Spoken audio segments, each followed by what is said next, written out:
The gunshot that rang out through the dusty streets of Quartzsite, Arizona, that scorching July afternoon in 1878 was not meant for Katrina Owens, but it changed her life forever nonetheless.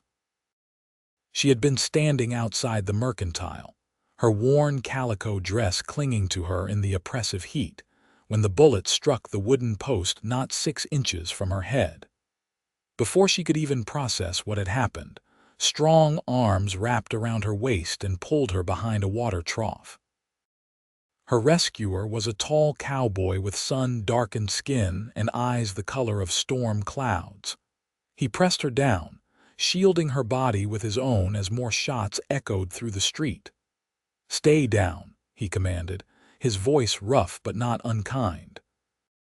The weight of him was solid and warm against her back, and Katrina could feel the rapid beating of his heart through the fabric of his shirt. The shooting seemed to last an eternity, but was likely only minutes. When silence finally fell, the cowboy slowly lifted himself off her, his eyes scanning the street with practiced caution. "You hurt?" he asked, offering her a calloused hand. Katrina shook her head, unable to find her voice. She took his hand and let him pull her to her feet. Her legs felt unsteady beneath her skirts and she swayed slightly. The cowboy steadied her with a hand on her elbow. "Name's Vincent Xavier," he said. "You look like you could use somewhere to sit. There's a place you need to be. I'm Katrina Owens," she managed, her voice barely above a whisper. "I work at the boarding house on 2nd Street. I was just collecting some supplies."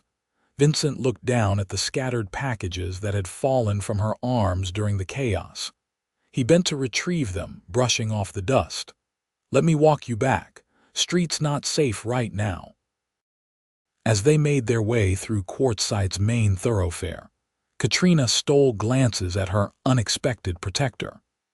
He was perhaps 25 or 26 years old, with dark hair that curled slightly at his collar and a strong jaw shadowed with stubble.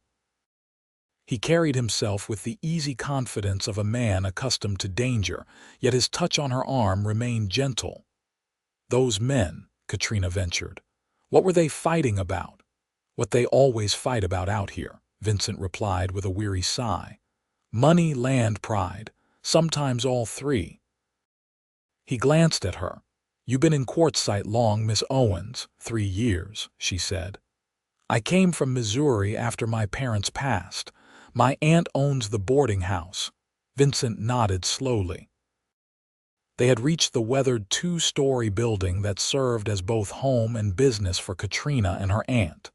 He handed her the packages, and their fingers brushed briefly. The contact sent an unexpected warmth through Katrina's chest. "Thank you, Mr. Xavier," she said, meeting his eyes. "You saved my life today." "Just happened to be in the right place," he said, but a slight smile tugged at his lips. "You take care now, Miss Owens." Katrina watched him walk away, his spurs jingling softly with each step. She did not know then that their paths would cross again, or that Vincent Xavier would become the most important person in her world. That evening, as Katrina helped her Aunt Miriam serve supper to the boarding house residents, she could not stop thinking about the cowboy with the storm-colored eyes. Aunt Miriam noticed her distraction and cornered her in the kitchen. "You're burning the biscuits, child," Miriam said, pulling the pan from the oven. "What's got you so addled?" Katrina told her about the shooting and Vincent's intervention. Miriam listened with growing concern, her weathered face creasing with worry. "Lord have mercy," she breathed. "You could have been killed. And this man, this Vincent Xavier, you say he protected you." "He did," Katrina confirmed. "Do you know him, Aunt Miriam?" Miriam shook her head. "Can't say I do, but there's plenty of cowboys and drifters passing through Quartzsite. Most are decent enough, though some ain't worth the dirt on their boots. You be careful, Katrina. A handsome face can hide all manner of trouble." But Katrina found herself hoping she would see Vincent Xavier again. The feeling surprised her. At 22 years old, she had long since accepted that marriage and love were not in her future. There were reasons, painful reasons that she carried in the deepest parts of her heart. Yet something about the way Vincent had looked at her, the gentleness in his rough hands, made her wonder if perhaps she had been wrong to give up hope. 3 days passed before she saw him again. She was drawing water from the well behind the boarding house when she heard the familiar jingle of spurs. She turned to find Vincent approaching, his hat in his hands. "Morning, Miss Owens," he said. "Hope I'm not intruding." "Not at all," Katrina replied, surprised by how glad she was to see him. "What brings you by?" Vincent shifted his weight, looking almost boyish in his uncertainty. "Truth is, I wanted to make sure you were all right. That was a frightening thing that happened the other day." "I'm fine, thanks to you," Katrina said warmly.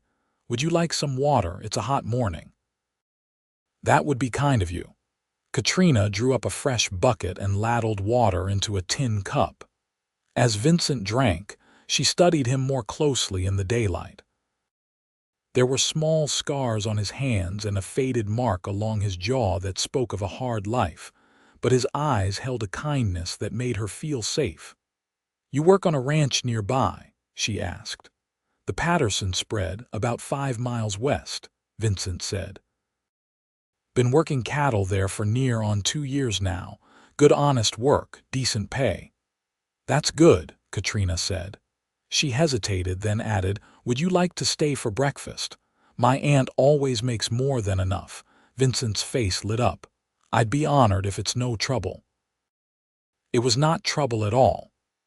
Aunt Miriam took one look at Vincent, with his polite manners and respectful demeanor, and gave Katrina a knowing smile. Over plates of eggs and bacon, Vincent told them about his life. He had been born in Texas, lost his parents to fever when he was 14, and had been working ranches ever since. He spoke of the open range with genuine love, describing sunrises over mesas and the satisfaction of honest labor. "It's a hard life," he admitted, "but it's an honest one. A man knows where he stands out here." After breakfast, Vincent helped Katrina hang the washing, insisting it was the least he could do to repay Aunt Miriam's hospitality. As they worked side by side, their conversation flowed easily. Katrina found herself laughing at his stories about ornery cattle and cantankerous ranch hands.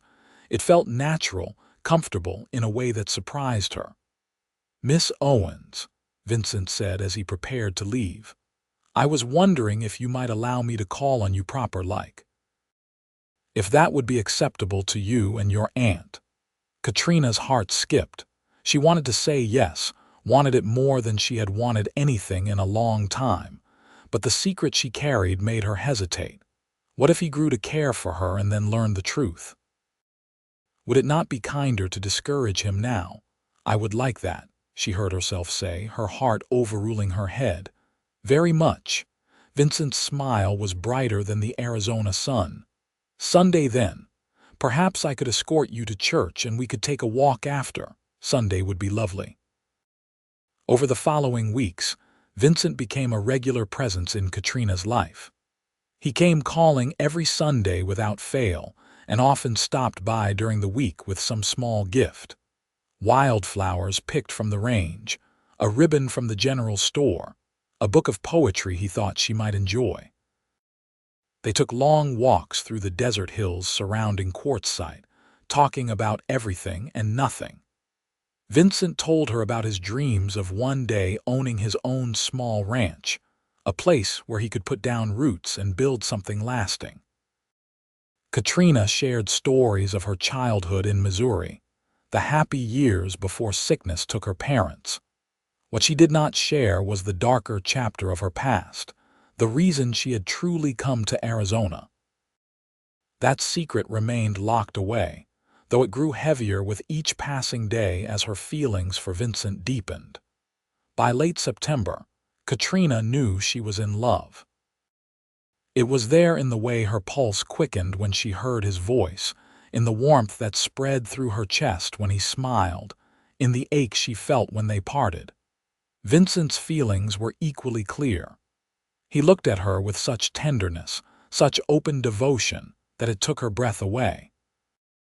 One evening, as they sat on the porch of the boarding house watching the sunset paint the sky in shades of orange and pink, Vincent took her hand in his. "Katrina," he said softly, "I know we haven't known each other long, but I need you to know how I feel. You've become the most important person in my world. When I'm working on the range, I'm thinking about you. When I wake up in the morning, my first thought is of your smile. I'm in love with you, Katrina Owens, completely and utterly in love with you." Tears sprang to Katrina's eyes. "Vincent, I love you too, I do, but there's something you need to know about me, something that might change how you feel." Vincent squeezed her hand. "There's nothing you could tell me that would change my love for you." "You say that now," Katrina whispered, "but you don't know." "Then tell me," he urged gently. "Whatever it is, we'll face it together." But Katrina could not find the courage. Not yet. The fear of losing him was too great. "Not now," she said. "Please just let me have this moment." Vincent pulled her close, wrapping his arm around her shoulders. "We've got all the time in the world, darling. No need to rush anything." But time, as Katrina well knew, had a way of forcing one's hand. In October, Vincent asked Aunt Miriam for permission to marry Katrina. Miriam, who had grown fond of the earnest young cowboy, gave her blessing readily. When Vincent proposed that evening, offering Katrina a simple gold band he had saved 3 months to purchase, she said yes, even as her heart broke a little. She said yes, because she loved him too much to say no, even knowing that the truth would eventually come out. The wedding was set for November 15th. It would be a simple affair, held in the small church on the edge of town with Aunt Miriam and a handful of friends in attendance. Vincent used his savings to rent a small house on the outskirts of Quartzsite, a modest 2-room dwelling with a porch and a yard where Katrina could plant a garden. He spoke excitedly of their future, of the life they would build together, and Katrina tried to share his joy even as the weight of her secret pressed down on her. As the wedding day approached, Katrina knew she could not put off the conversation any longer. Vincent deserved to know before they married, deserved the chance to walk away if he chose. The thought of losing him was agony, but the thought of deceiving him was worse. 3 days before the wedding, Katrina asked Vincent to meet her at their usual spot, a cluster of cottonwood trees near a small creek about a mile from town. He arrived with his customary smile, pulling her into his arms for a kiss. "3 more days," he murmured against her hair. "3 more days and you'll be my wife." "Vincent, we need to talk," Katrina said, pulling back slightly. "Please, let's sit." They settled beneath the largest cottonwood, and Katrina took a deep breath. Her hands were shaking, and Vincent covered them with his own. "Whatever it is, just say it," he encouraged. "You're scaring me, darling." "When I was 19, Katrina began, her voice barely steady, "I was living in Missouri with my parents. There was a man in town, the son of a wealthy merchant. He paid attention to me, courted me, and I was foolish enough to believe his promises of marriage. He convinced me to be with him before we wed, said it would make our bond stronger." She paused, shame burning in her chest. But there was no marriage. Once he had what he wanted, he disappeared. His family paid him to leave town to avoid the scandal. Vincent's jaw tightened, but he said nothing, letting her continue. "A few months later, I discovered I was with child. My parents were heartbroken, but they stood by me. We kept it quiet, and I went to stay with distant relatives in the countryside for my confinement. But something went wrong during the birth. The baby, a little girl, lived only a few hours, and the doctor told me that the damage meant I would never be able to bear children again." Tears were streaming down Katrina's face now. My parents died not long after, and I came here to start over. Aunt Miriam knows everything. She's the only one I told. Vincent, I'm so sorry. I should have told you before, but I was afraid of losing you. I love you so much, and I understand if you don't want to marry me now. You deserve a wife who can give you children, who can give you the family you dream of. The silence that followed felt eternal.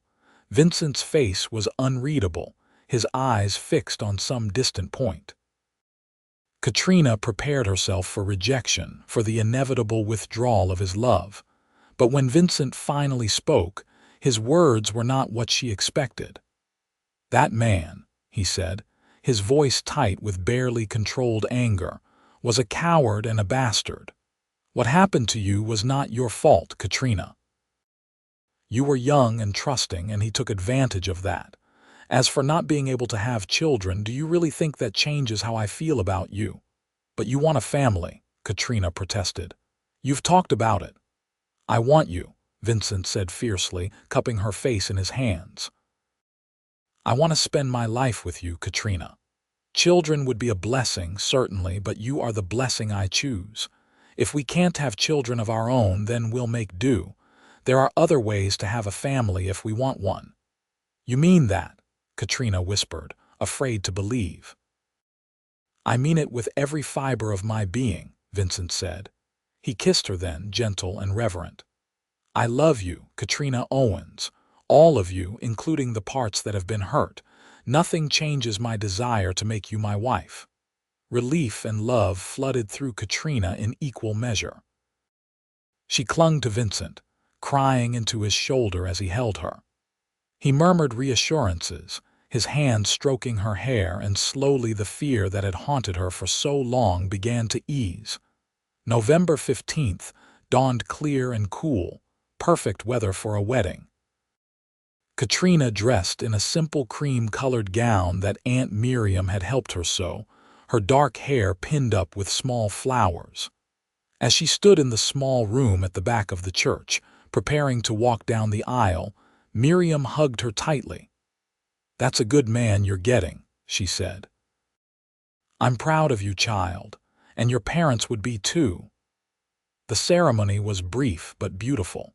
Vincent stood at the altar in his best suit, his eyes never leaving Katrina's face as she walked toward him.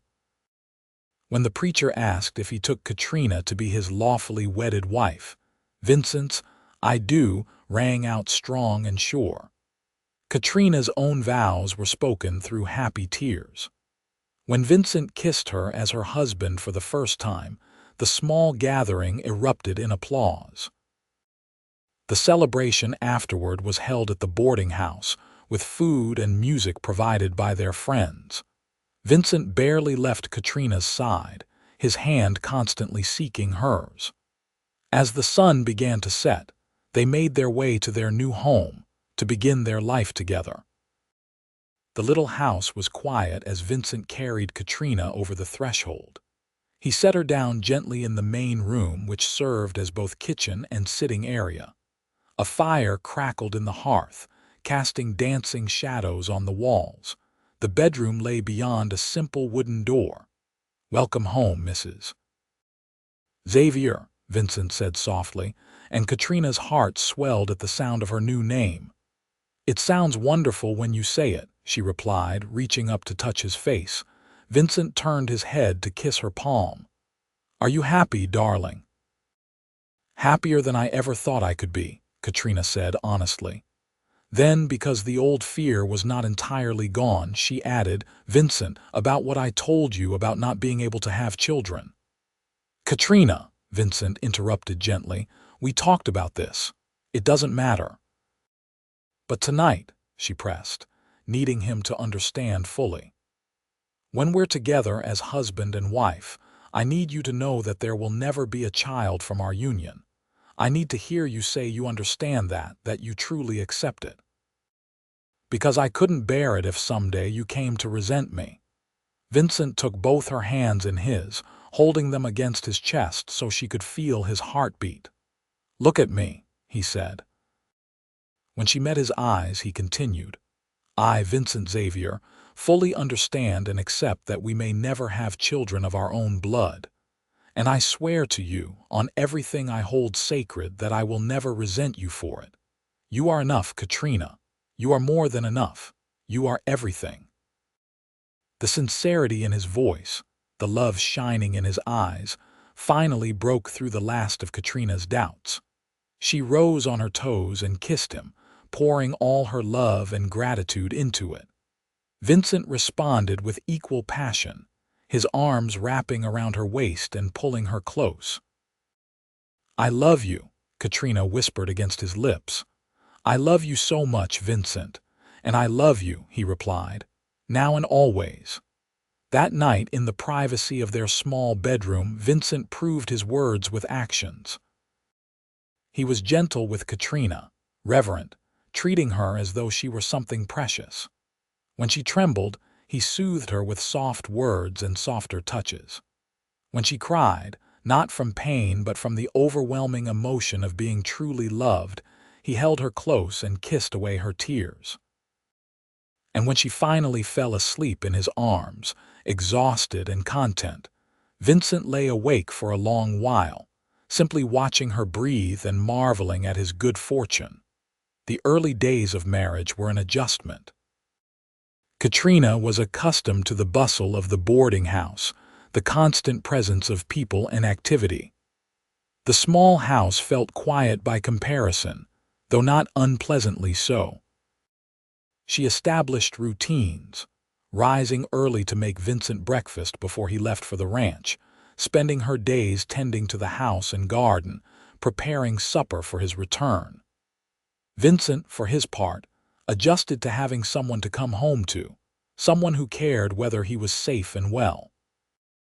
He found himself working harder, wanting to provide well for his wife, wanting to make her proud. They settled into domesticity with surprising ease. Evenings were spent in quiet companionship, Katrina mending clothes or reading aloud while Vincent repaired tack or whittled. They talked about their days, shared their thoughts and dreams, and occasionally ventured into quartzsite for supplies or to attend church.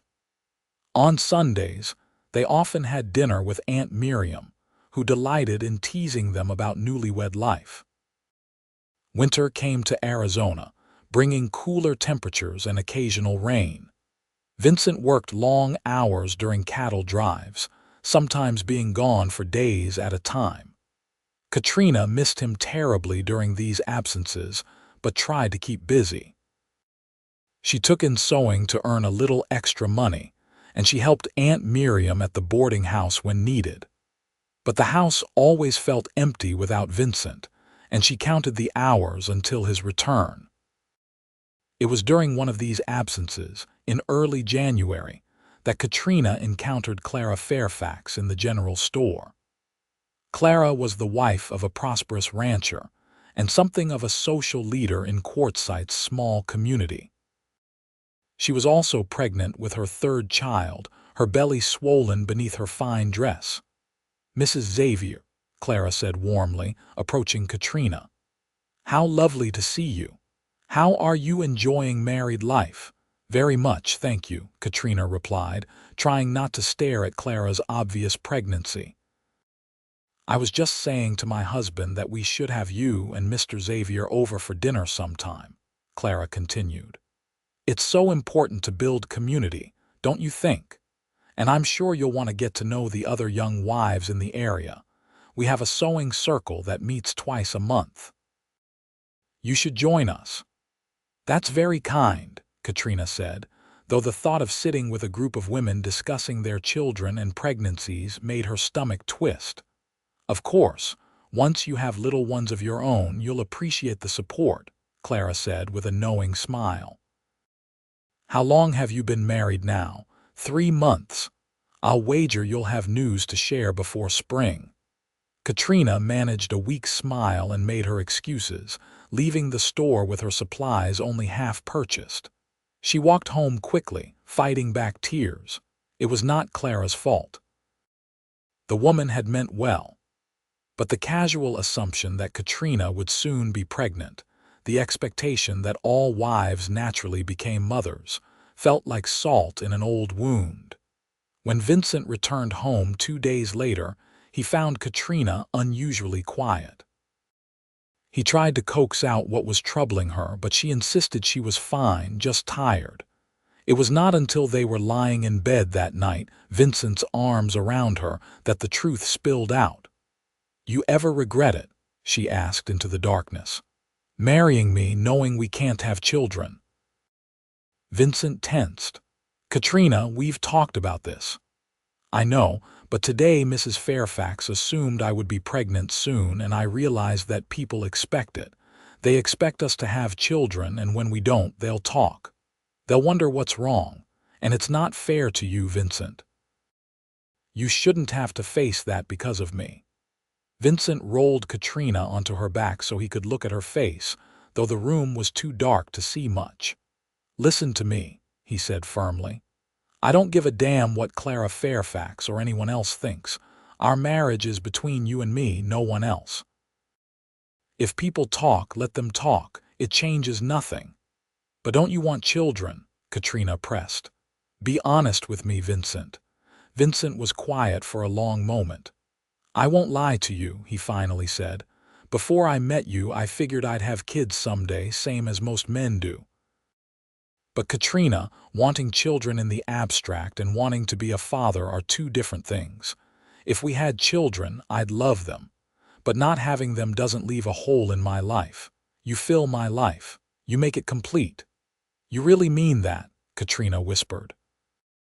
"I really mean that," Vincent confirmed. He kissed her forehead. "Now stop borrowing trouble. We have each other, and that's enough." But the encounter with Clara Fairfax stayed with Katrina, highlighting a loneliness she had not fully acknowledged. She loved Vincent desperately, but the days were long when he was working. She needed purpose, something beyond keeping house for two people. She began spending more time at Aunt Miriam's boarding house, helping with the cooking and cleaning. Miriam was glad for the help and the company, and Katrina found comfort in the familiar routine.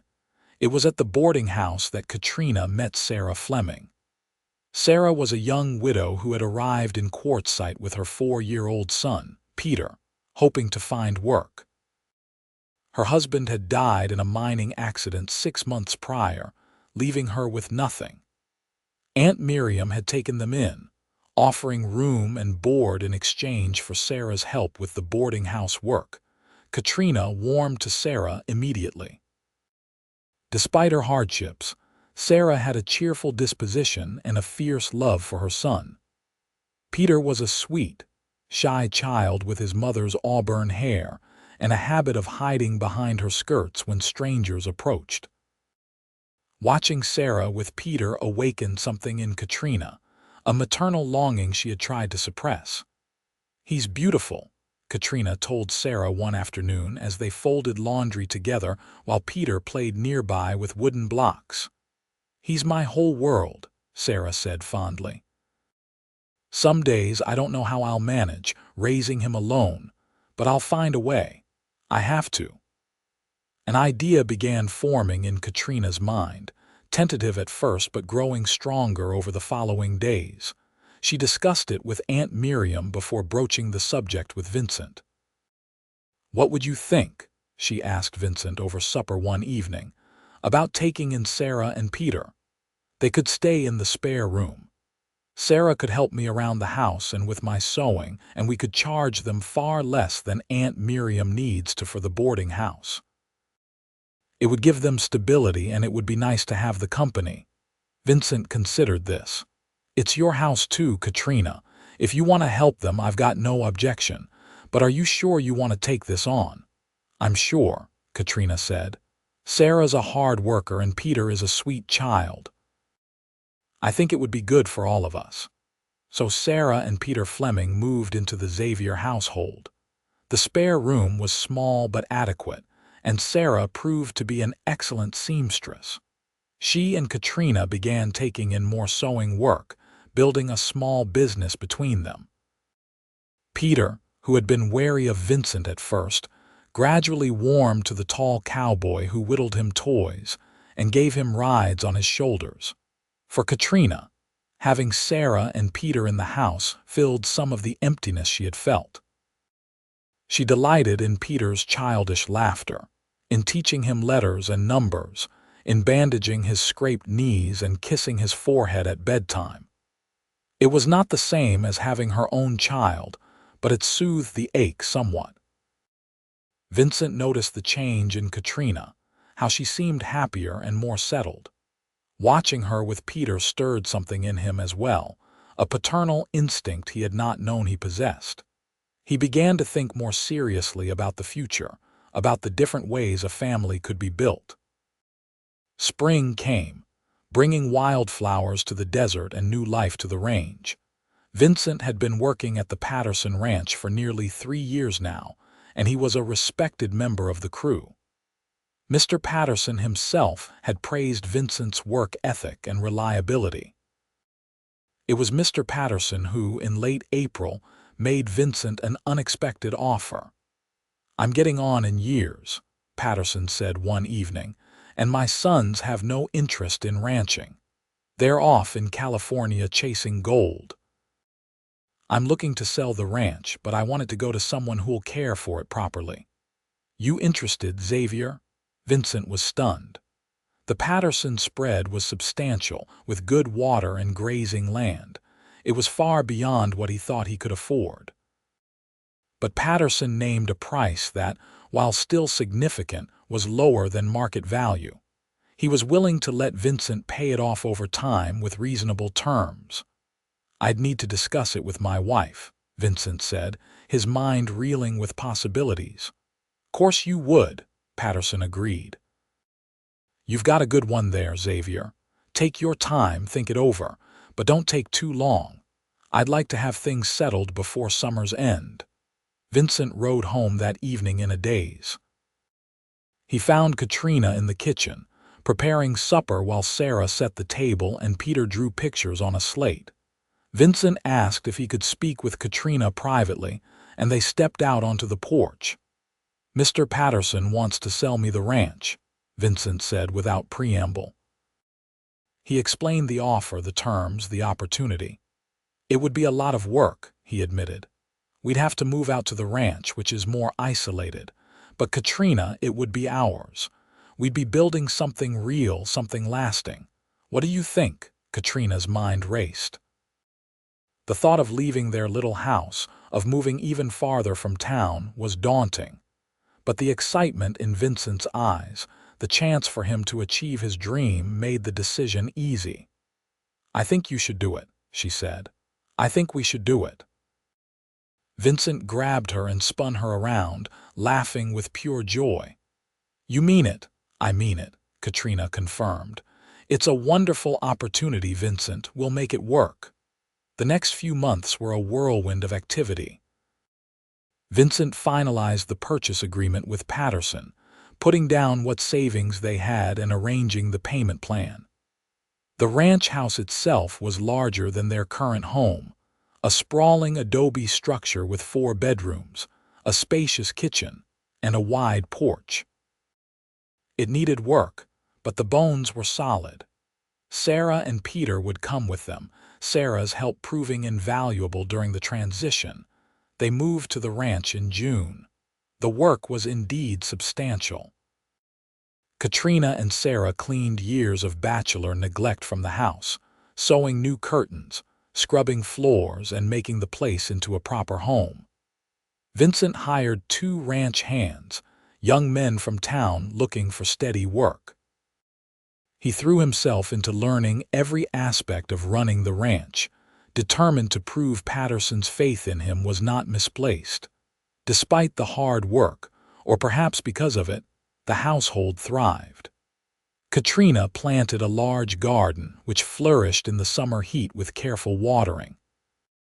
Sarah proved to have a talent for animal husbandry, taking over the care of the chickens and the milk cow they acquired. Peter grew brown as a berry, running wild on the ranch and learning to ride a gentle old mare. In the evenings, after the day's work was done, they would gather on the porch. Vincent would play his harmonica while Sarah sang old songs. Peter would fall asleep in Katrina's lap, and she would carry him to bed, her heart full of a contentment she had never expected to find. But life on a ranch was not without its challenges. In August, a group of cattle rustlers hit several ranches in the area, including theirs. They lost 20 head of cattle, a significant financial blow. Vincent and his ranch hands tracked the rustlers for 2 days, but lost their trail in the Rocky Hills to the south. The loss was discouraging, but Vincent refused to be defeated. "We'll make it back," he told Katrina. "It'll just take time." Katrina had no doubt he was right. Vincent's determination was one of the things she loved most about him. He never gave up, never let setbacks keep him down for long. She tried to match his resilience, economizing where she could and working harder on her sewing to bring in extra money. It was Sarah who came up with the idea of taking in orphans. "I heard the territorial orphanage in Prescott is overcrowded," she said one evening. "They're looking for families willing to take children, especially older ones that folks don't usually want. The territory pays a small stipend for their care." Vincent and Katrina looked at each other. The idea was both appealing and terrifying. Taking in orphans would mean more mouths to feed, more responsibility. But it would also mean giving children a home, a chance at a better life. "How would it work?" Vincent asked. Sarah explained what she had learned.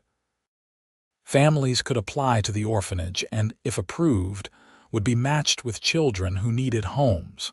The stipend would help with expenses, though it would not cover everything.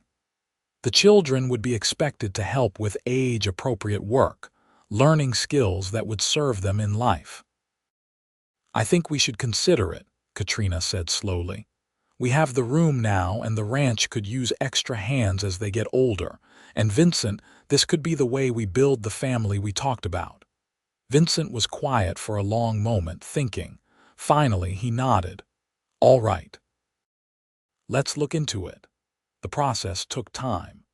Applications had to be filed, references provided, a home inspection completed. The orphanage sent a representative in September to evaluate the ranch and interview Vincent and Katrina. The woman, Mrs. Henderson, was stern but fair. She walked through the house, checked the garden and outbuildings, and asked pointed questions about their motivations and their ability to provide for children. "Many people think taking in orphans is charity," Mrs. Henderson said. "But these children need more than charity. They need love, stability, and opportunity. Can you provide those things?" "We can," Katrina said firmly. "We'll do our very best to give them a real home." Mrs. Henderson seemed satisfied. A month later, a letter arrived informing them that they had been approved. 2 orphans would be coming to live with them. A boy of 7 named Daniel and his sister Emma, who was 9. Their parents had died of cholera, and they had been in the orphanage for over a year. The letter emphasized that the children had been through significant trauma and would need patience and understanding. Katrina and Sarah prepared one of the bedrooms for the children, making up beds with warm quilts and placing a few simple toys on the shelves. Vincent built a toy chest from scrap wood and carved their names into it. Peter was excited at the prospect of other children to play with. Daniel and Emma arrived on a cool October morning, delivered by Mrs. Henderson herself. They were thin and wary, their eyes too old for their years. Emma held Daniel's hand tightly, positioning herself between her brother and the adults. Both children wore clothes that were clean but threadbare, and they carried their few possessions in a single small bag. "Children," Mrs. Henderson said gently, "this is Mr. and Mrs. Xavier. They're going to be taking care of you now." Emma's eyes swept over the ranch, the house, Vincent and Katrina, clearly assessing and finding them wanting. Daniel said nothing, simply pressed closer to his sister. Katrina's heart ached for them. She crouched down to be at their eye level. "Hello, Emma and Daniel. I'm Katrina and this is my husband Vincent. We're very glad you're here. Are you hungry? I made fresh bread this morning." Emma's eyes flickered with interest at the mention of food, but she said nothing. Vincent, understanding their fear, kept his distance, letting Katrina take the lead. "Come inside," Katrina said, standing and offering her hand. "Let's get you settled." Emma did not take her hand, but she did follow Katrina into the house, Daniel trailing behind her. Sarah and Peter were in the kitchen, and Sarah smiled warmly at the newcomers. "Hello there," she said. "I'm Sarah, and this is my son Peter. He's been very excited to meet you." Peter, emboldened by his mother's presence, stepped forward. "I'm 4, he announced. "How old are you?" For the first time, Daniel spoke, his voice barely above a whisper. "I'm 7. Want to see my drawings?" Peter asked. Without waiting for an answer, he grabbed Daniel's hand and pulled him toward the table where his slate lay. Emma tensed, ready to intervene, but Sarah distracted her. "Emma, would you like to help me with the bread? Katrina makes the best bread in Arizona, and I'm still learning her secret." The domesticity of the scene, the normalcy of it, seemed to ease some of Emma's tension. Over bread and jam, the ice began to thaw slightly. Emma ate with careful precision, making sure Daniel got his share before taking her own. When Katrina offered seconds, Emma's eyes widened. "There's enough?" she asked. "There's always enough here," Katrina assured her. "You can eat your fill, both of you." After the meal, Katrina showed them to their room. Emma walked around it slowly, touching the quilts, the toy chest, the small bookshelf. "This is all for us?" she asked. "All for you," Katrina confirmed. "You don't have to share with anyone else. Though I thought you might like to be together, since you're brother and sister. If you'd rather have separate rooms, we can arrange that." "No," Emma said quickly. "We want to be together." "Then together you'll be," Katrina said. She sat on the edge of one of the beds. "Emma, I know this is all very new and probably scary, but I want you to know that you're safe here. No one is going to hurt you or Daniel. You're part of our family now, and we take care of family." Emma's eyes filled with tears, though she blinked them back fiercely. "Our mama used to say that," she whispered. "That family takes care of each other." "Your mama was right," Katrina said gently, "and I'm sure she would be very proud of how well you've taken care of Daniel. The first weeks with Daniel and Emma were difficult." The children were quiet and watchful, always expecting the other shoe to drop. Emma in particular seemed to be waiting for them to be sent away, and she reacted to any correction or criticism as though it were the prelude to rejection. Daniel had nightmares, waking screaming in the night. Katrina would rush to him, holding him and murmuring soothing words until he calmed. Vincent was patient and kind, but he gave the children space, understanding that they needed time to trust. He focused on making the ranch a place of safety and routine. Every morning, he would greet Daniel and Emma at breakfast, asking about their plans for the day. He taught Daniel to care for the horses and let Emma help him mend fences, showing her how to stretch wire and hammer staples. Slowly, incrementally, the children began to relax. Peter, with the easy adaptability of the very young, became fast friends with Daniel. The two boys were inseparable, building forts in the barn and racing stick horses around the yard. Emma was more reserved, but she warmed to Sarah, who taught her to bake and sew. With Katrina, Emma was respectful but cautious, as though still waiting for proof that Katrina's kindness was genuine. It was a small incident in November that finally broke through Emma's walls. Katrina had been feeling unwell for several days, pushing through her nausea to keep up with the household work. One morning, as she was preparing breakfast, a wave of dizziness overcame her. She swayed, catching herself on the table. Emma, who had been setting plates, rushed to her side. "Mrs. Xavier, are you all right? I'm fine, Katrina said automatically, but her legs gave out. Emma, with surprising strength, helped lower her into a chair. Sarah, Emma called. Something's wrong with Mrs. Xavier. Sarah came running, took one look at Katrina's pale face and felt her forehead. You're clammy. When did you last eat? Yesterday, Katrina admitted. I haven't been able to keep much down. Sarah and Emma exchanged looks. You're going to bed, Sarah declared. Emma, help me get her to her room, then run and fetch Vincent from the barn. For the next 3 days, Katrina was confined to bed with what turned out to be a severe stomach ailment. Vincent hovered anxiously, and Sarah managed the household with Emma's help. Emma threw herself into caring for Katrina, bringing her water, cool cloths for her fever, and simple broth when she could manage to eat. The girl's fierce dedication surprised everyone, including Katrina. On the 4th day, when Katrina's fever finally broke and she felt well enough to sit up, Emma came to check on her. Katrina patted the bed, inviting her to sit. Thank you for taking care of me, Katrina said. You were wonderful. Emma ducked her head. You take care of us, it's only fair. Emma, can I tell you something? Katrina asked.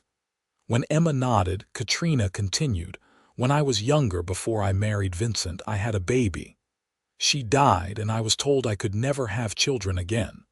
For a long time, I thought that meant I would never be a mother, but I was wrong. Being a mother isn't just about giving birth. It's about loving and caring for children, about helping them grow into good people. And if you'll let me, I would very much like to be a mother to you and Daniel.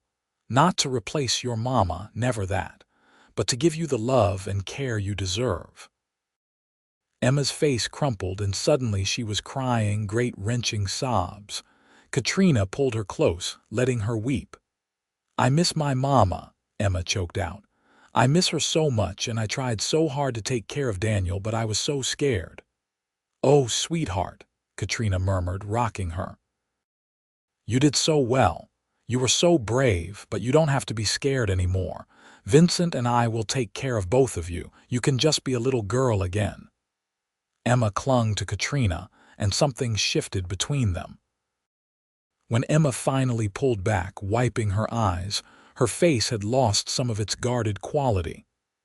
Can I really call you Mama? She asked shyly. Katrina's heart swelled. I would be honored if you did.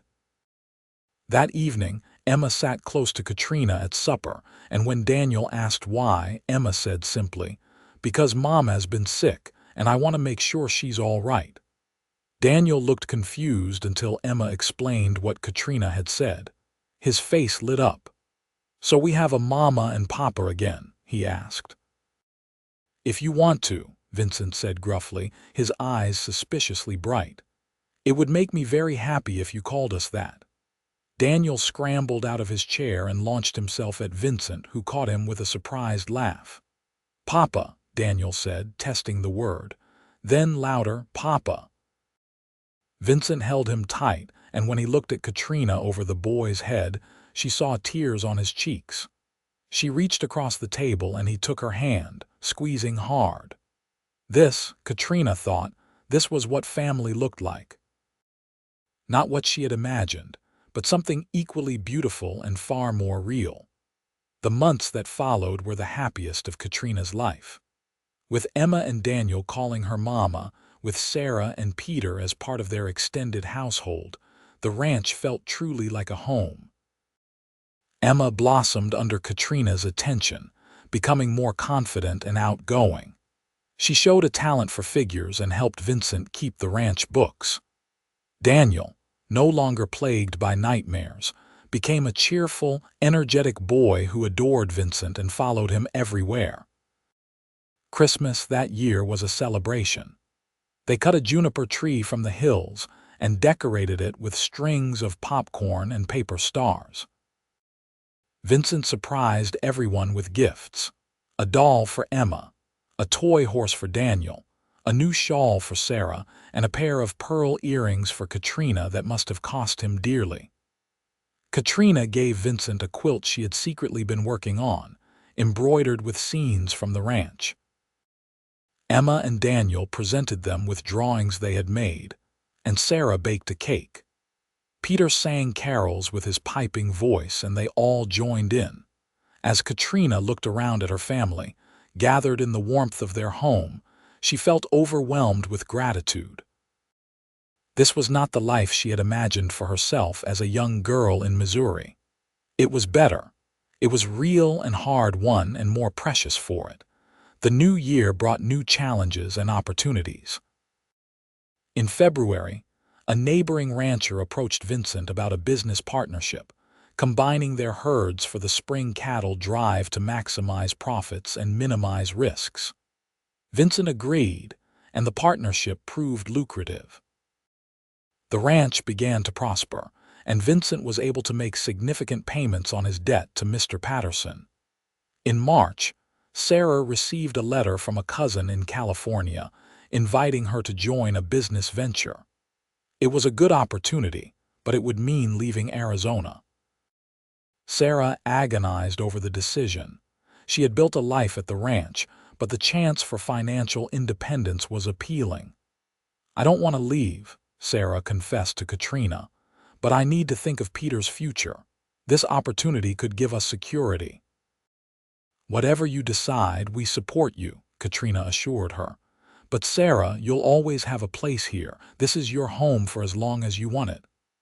Ultimately, Sarah decided to stay.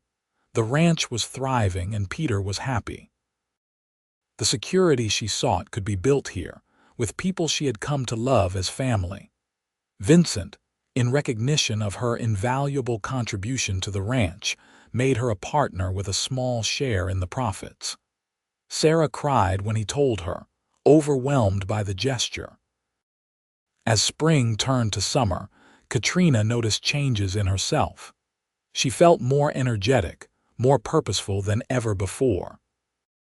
One morning in June, as she watched Vincent teaching Daniel to rope a fence post while Emma practiced her letters on the porch, she realized that the ache she had carried for so long was gone. She was a mother, fully and completely, even if not in the way she had once imagined. The love she felt for Emma and Daniel was as fierce and protective as any biological parents. They were hers and she was theirs, and that was enough. Vincent came up beside her, slipping an arm around her waist. "What are you thinking about?" he asked. "How lucky I am," Katrina said, leaning into him. "How lucky we are. Remember our wedding night?" Vincent asked. "When you told me you couldn't have children." "Of course," Katrina said. "I told you then that you were enough, that I didn't need children to be happy, and I meant it.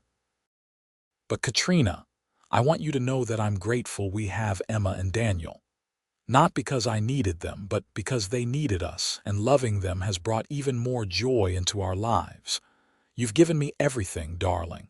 More than I ever dreamed." Katrina turned in his arms, looking up at him. "You saved me," she said. "That day in Quartzsite when the shooting started, you pulled me out of the line of fire, but you've been saving me ever since. You gave me a life I didn't think I could have, love I didn't think I deserved. You gave me a family." Vincent kissed her then, soft and sweet. "We saved each other," he said against her lips. As the years passed, the Xavier Ranch continued to grow. Vincent's hard work and shrewd business sense paid off, and they gradually expanded their holdings. Emma and Daniel grew into capable young adults. Emma, with her head for numbers, managed much of the ranch's finances and became known throughout the territory for her business acumen. Daniel became a skilled rancher in his own right, working alongside Vincent and eventually taking over much of the day-to-day operations.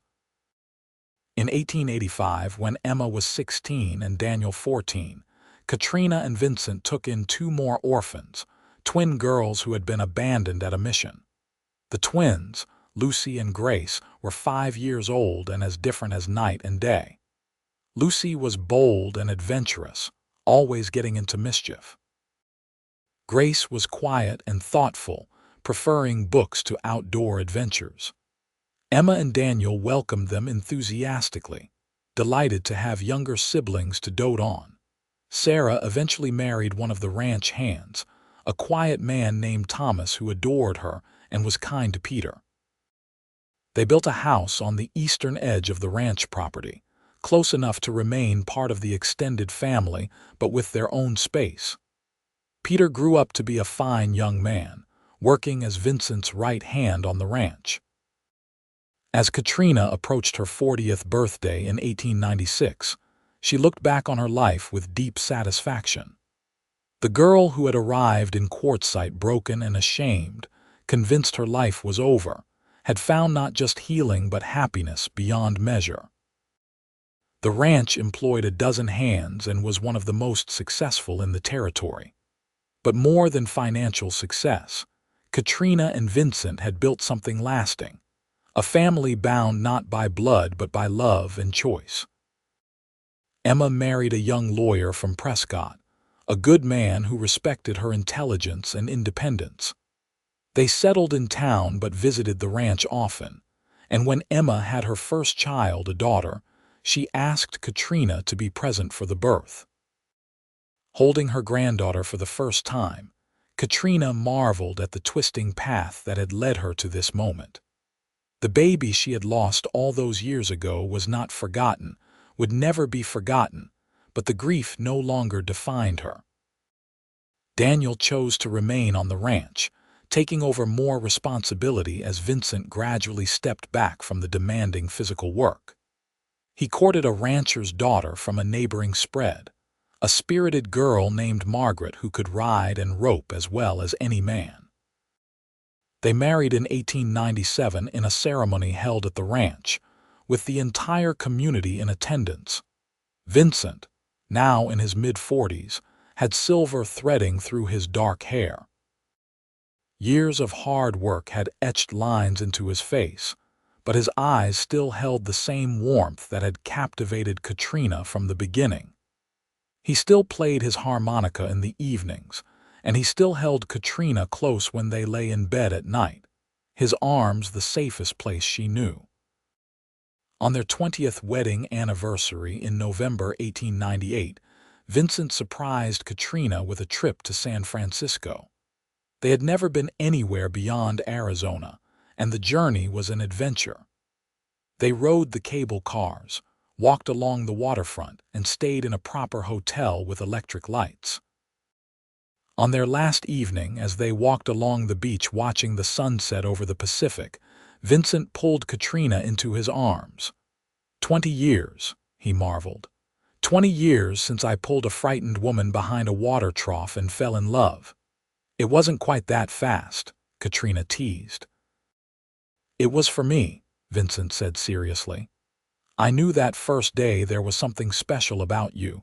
I just didn't know then how special.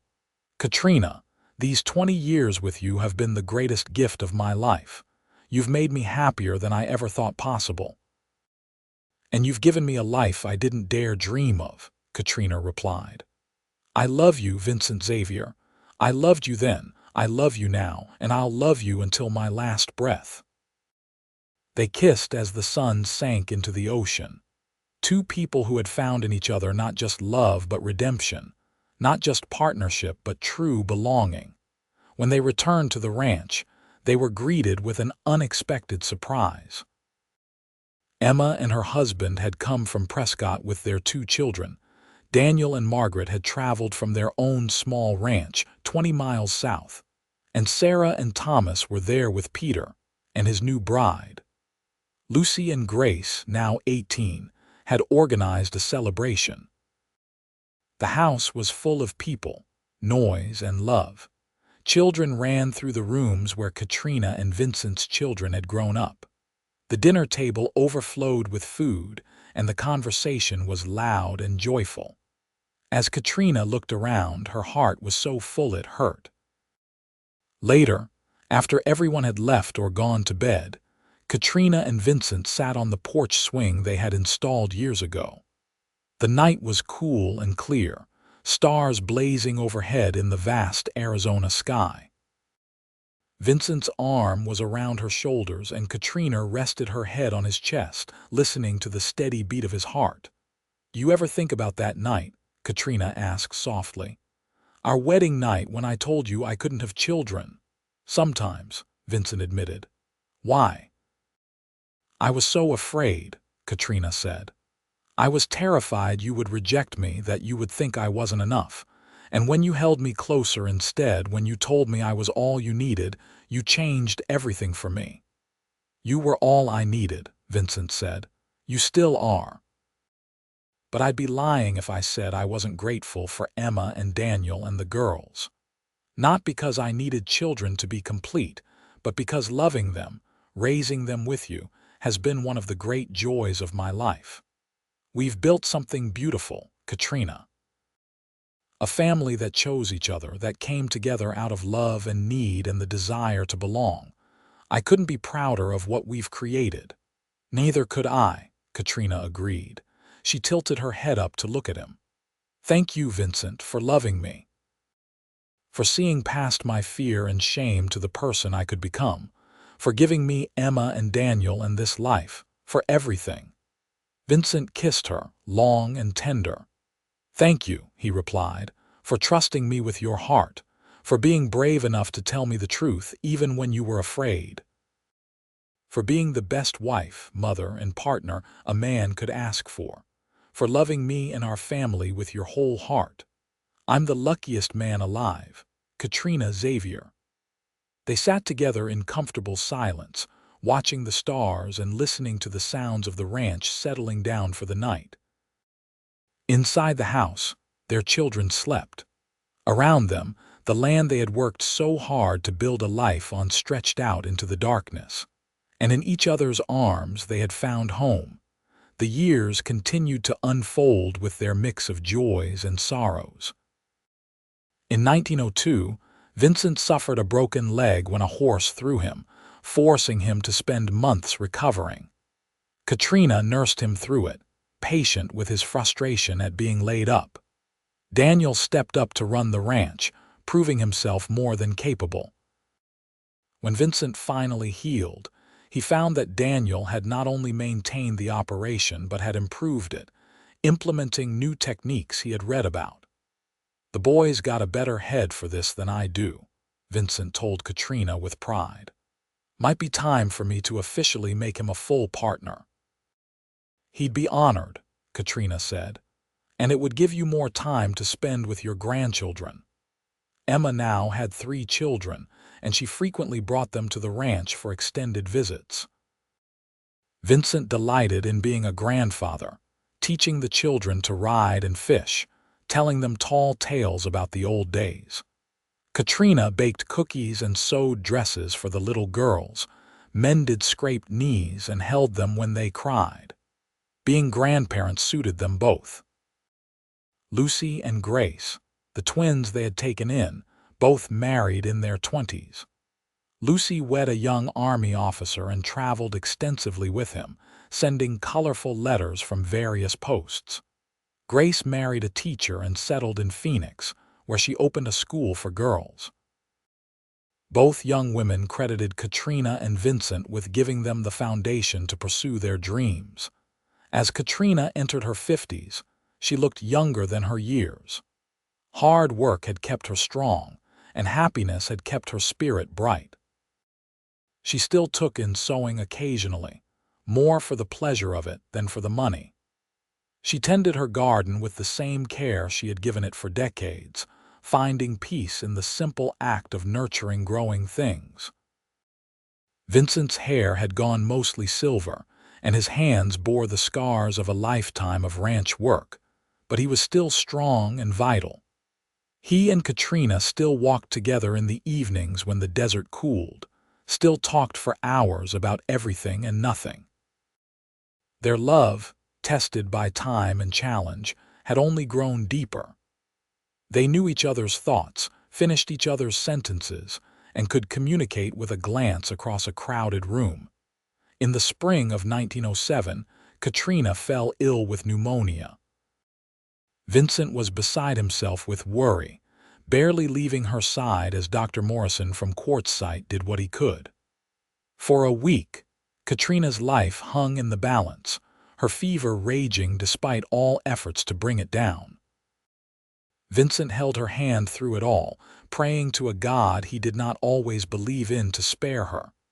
"You can't leave me," he told her during one of her lucid moments. "I don't know how to be in this world without you." "Not leaving," Katrina managed, her voice hoarse. "Not done with you yet." And she fought, with the same determination that had carried her through every challenge in her life. Slowly, painfully, she recovered. By summer, she was well enough to resume light activities, though the illness had taken its toll. She tired more easily now, and the doctor warned that she needed to take better care of herself. The health scare reminded them both that their time was finite. Vincent formally retired from active ranch management, turning the operation over to Daniel and Peter.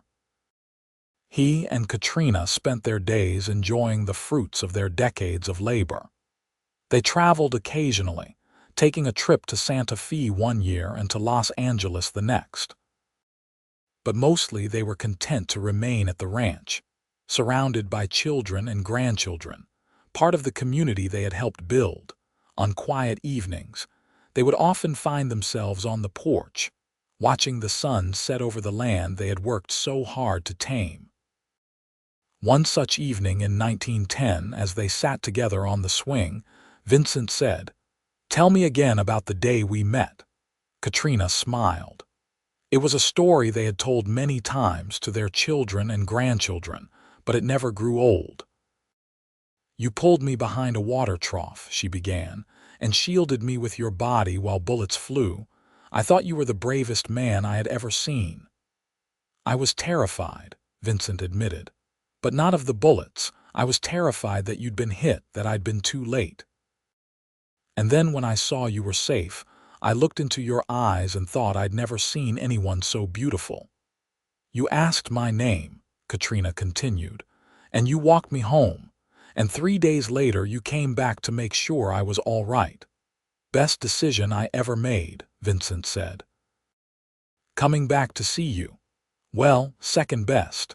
The best was asking you to marry me. And the third best was not walking away when I told you I couldn't have children," Katrina added softly. Vincent turned to look at her fully. "That was never even a question, darling. I told you then, and I'll tell you now. You were always enough. The family we built, the life we created, it's been more than I ever imagined. We've raised 4 wonderful children who are out in the world doing good things. We've got grandchildren who light up our lives. We've built a successful ranch that will continue long after we're gone. And through it all, I've had you by my side. How could I ever regret a single moment?" Tears gathered in Katrina's eyes. After all these years, Vincent could still move her to tears with his love. "I used to think my life was over," she said. "When I lost my baby, when I learned I could never have another, I thought God was punishing me. I thought I didn't deserve happiness. And then you came along and showed me that I was wrong. You taught me that family isn't just blood, that love is a choice we make every day, and that the hardest things we endure can lead us to the greatest blessings. You saved me, Vincent. In every way a person can be saved." "We saved each other," Vincent corrected gently, echoing words he had spoken decades before. "And we built something beautiful together, something that will outlast us both." They kissed as the last rays of sunlight faded from the sky, 2 people who had found in each other everything they needed. Around them, the ranch hummed with life, the sound of voices and laughter drifting from the house where their family gathered. This was their legacy, not just the land or the cattle or the modest fortune they had accumulated, but the love that bound them all together. The years passed gently from that point forward. Vincent and Katrina remained active in their community, respected elders whose advice was often sought. They celebrated births and marriages, mourned losses, and watched as their grandchildren began having children of their own. Emma's oldest daughter gave birth to a son in 1912, making Katrina and Vincent great-grandparents. Holding the tiny baby, Katrina marveled at the continuity of life, at how one person's story became interwoven with so many others. As Katrina approached her 60th birthday in 1916, the world was changing rapidly. The Great War raged in Europe, and even in their quiet corner of Arizona, they felt its effects. Lucy's husband was called to serve, and she came to stay at the ranch with her children while he was overseas. Katrina and Vincent opened their home as they always had, providing shelter and comfort. But the ranch remained a place of peace and stability in an uncertain world. Daniel ran it with the same dedication Vincent had shown, and it continued to prosper. The land that Vincent had purchased nearly 40 years earlier had been paid off years ago, and they owned it free and clear. It was a source of immense pride to Vincent, knowing that he had achieved the dream he had harbored as a young cowboy. One evening in late October 1918, as they were preparing for bed, Vincent said, "You know, I've been thinking about our life together, about how it all started with a bullet and a water trough." "That's a strange thing to be thinking about before bed," Katrina teased, brushing out her hair. It was more silver than brown now, but Vincent still looked at her with the same love he always had. "I was thinking about how random it all seemed," Vincent continued. "If those men hadn't started shooting that day, if I hadn't been walking past the mercantile at that exact moment, if you'd been inside instead of out front, our whole lives would be different. We might never have met." "But we did meet," Katrina said, setting down her brush and climbing into bed beside him. "And we chose each other over and over again. That's what matters." "We did," Vincent agreed, pulling her close. "Best choice I ever made." They lay together in the darkness, Katrina's head on Vincent's chest, his arms wrapped around her. After a moment, Katrina spoke. "Vincent, do you remember what I said to you on our wedding night about not being able to bear children?" "Of course I remember," Vincent said. "Do you remember what you did?" Katrina asked. "I held you closer," Vincent said simply, "because I loved you and that was all that mattered." "That moment," Katrina said softly, "that single moment changed everything for me. It was when I truly understood that I was loved, not despite my flaws but completely and wholly. You gave me that gift, Vincent, and every day since, you've kept giving it to me." "You gave me the same gift," Vincent replied. "You taught me that strength comes in many forms, that family is built on love rather than blood, and that the best things in life are worth fighting for. You've made me a better man, Katrina. You've given my life meaning and purpose. I couldn't have asked for a better partner to walk through life with." They fell asleep that way, wrapped in each other's arms, two souls so intertwined that it was impossible to tell where one ended and the other began. The years that followed were twilight years, golden and mellow. Vincent's health began to decline in his early 70s, his body finally showing the wear of a lifetime of hard physical labor. Katrina, though frailer than she once was, remained his constant companion and caregiver. Their children and grandchildren visited frequently, filling the house with life and love. On their 50th wedding anniversary, in November 1928, the family threw a massive celebration. People came from all over Arizona to honor the couple who had become something of a legend in the region. The house and barn were packed with guests, 3 generations of the family they had built. Emma, now in her 50s and a grandmother herself, gave a toast that brought tears to many eyes. "My brother and I came to this ranch as orphans," she said, "broken and scared with nothing but each other. Mama and Papa took us in, not just into their home but into their hearts. They taught us what it means to be loved unconditionally, to be part of a family. And they showed us that family isn't about who gave birth to you, but about who chooses to love you every single day. Papa says Mama saved him, and Mama says Papa saved her, but the truth is they saved all of us. They built this family on a foundation of love and sacrifice and unwavering commitment, and we're all better for it. Mama, Papa, thank you for everything. Thank you for showing us what true love looks like. Katrina cried openly, and Vincent's eyes were suspiciously bright as he held her hand. They cut a cake, danced their first dance as they had 50 years before, and celebrated long into the night. As the party wound down and guests began to leave, Katrina and Vincent found themselves once again on the porch, looking out over the ranch that had been their home for so many years. 50 years, Katrina marveled. Half a century, Vincent. Can you believe it? Some days it feels like 50 years, Vincent said with a tired smile. Other days it feels like no time at all, but every day, every single day, I've been grateful for you. And I for you, Katrina said. She leaned her head on his shoulder. We did good, didn't we? With our life, with our family, we did better than good, Vincent replied. We did extraordinary. Vincent Xavier passed away peacefully in his sleep on a cold January night in 1930, 3 months past his 77th birthday.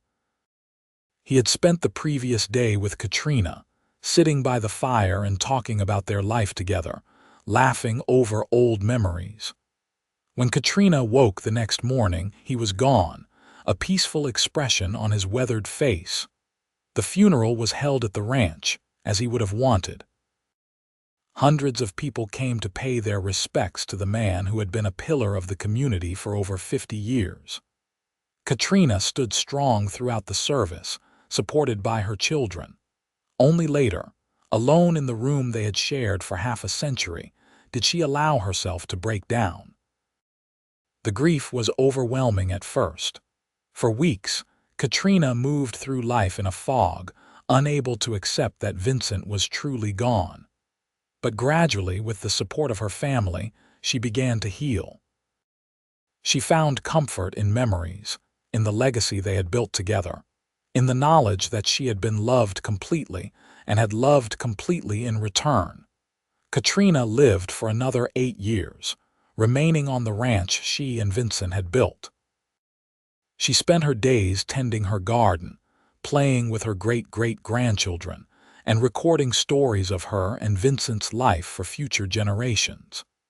She wanted them to know where they came from, to understand the love and sacrifice that had built their family. On a warm spring evening in April 1938, Katrina sat on the porch swing, looking out over the land she had called home for nearly 60 years. The sun was setting, painting the sky in shades of pink and gold. In her lap was a quilt, the one she had made for Vincent all those years ago for their first Christmas together.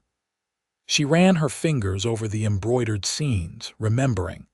Emma found her there an hour later, peaceful and still, a slight smile on her face.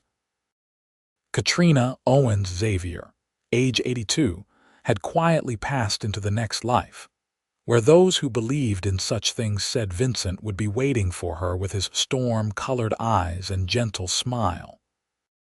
They buried her next to Vincent on a hill overlooking the ranch, beneath a cottonwood tree that reminded them of the place where Vincent and Katrina had shared their first real conversation all those decades ago.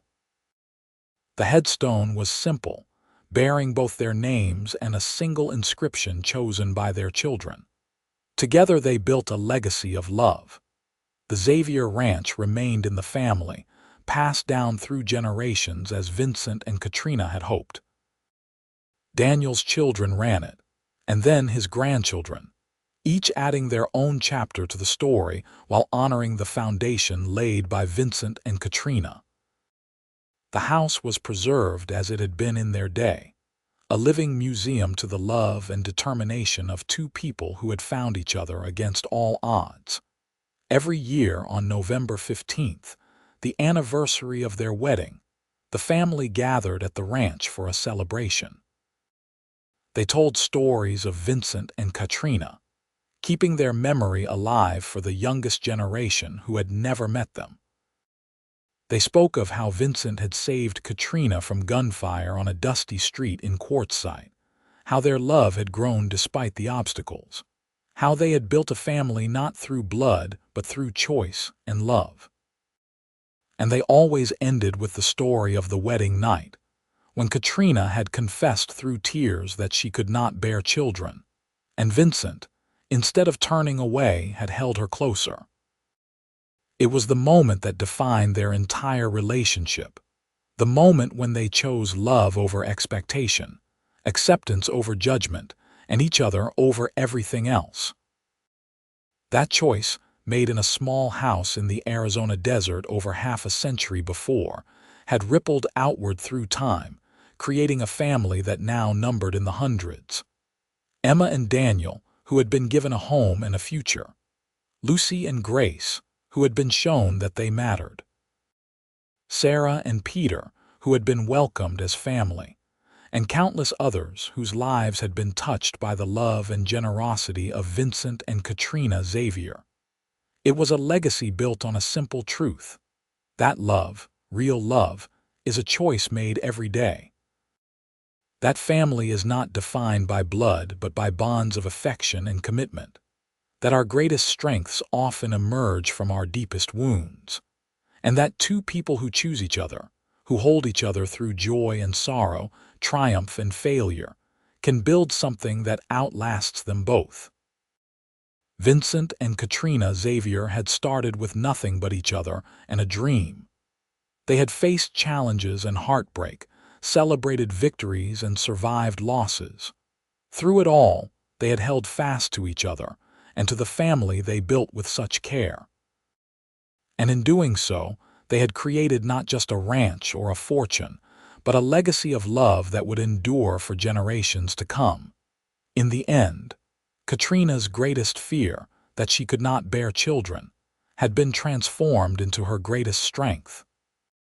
For she had learned that motherhood was not about biology but about love, that family was not about blood but about choice.